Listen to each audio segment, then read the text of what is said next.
संस्कृती कला अकादमीच्या वतीने रंग लोक संस्कृती वार्षिक कला प्रदर्शन साताऱ्यात सुरू झाले। महाराष्ट्राची लोककला आणि संस्कृतीचे दर्शन या प्रदर्शनातील चित्रांमधून होणार आहे। पाहूयात सविस्तर या बातमीमधून। साताऱ्यात संस्कृती कला अकादमीच्या यांच्या वतीने रंग लोक संस्कृतीचे वार्षिक कला प्रदर्शन आयोजित करण्यात आले आहे। ज्येष्ठ शास्त्रीय नृत्य गुरु वैशाली पारसनीय यांच्या हस्ते या प्रदर्शनाचे उद्घाटन करण्यात आले। रंग लोक संस्कृतीचे या वार्षिक कला प्रदर्शनात सातारा संस्कृती कला अकादमीच्या 20 विद्यार्थ्यांनी सहभाग नोंदवला असून या विद्यार्थ्यांनी बनवलेली 60 चित्रे या प्रदर्शनात मांडण्यात आलेली आहेत। चित्रकलेचे हे प्रदर्शन 18 एप्रिलपर्यंत नागरिकांना पाहण्यासाठी विनामूल्य खुले आहे। यावेळी प्राचार्य विजयकुमार धुमाळ यांचे चित्र प्रात्यक्षिक सादर करून विद्यार्थ्यांशी संवाद साधला। यावेळी विद्यार्थ्यांच्या मनातील शंकांचे निरसन केले।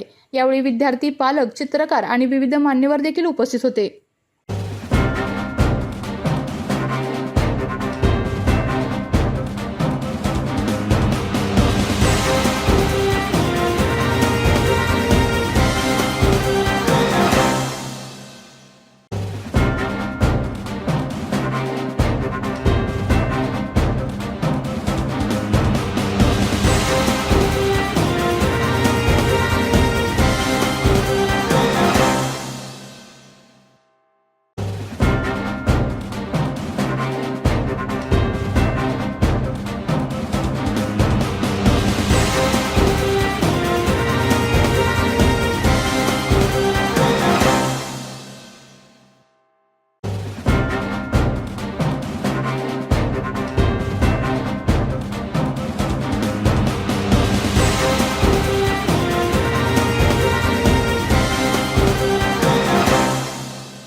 आपल्या तालुक्यातील जिल्ह्यातील बातम्या सर्वप्रथम पाहण्यासाठी आजच सातारा न्यूजला YouTube चॅनलवर सबस्क्राइब करा, लाईक करा, शेअर करा आणि बेल आयकॉन प्रेस करायला विसरू नका।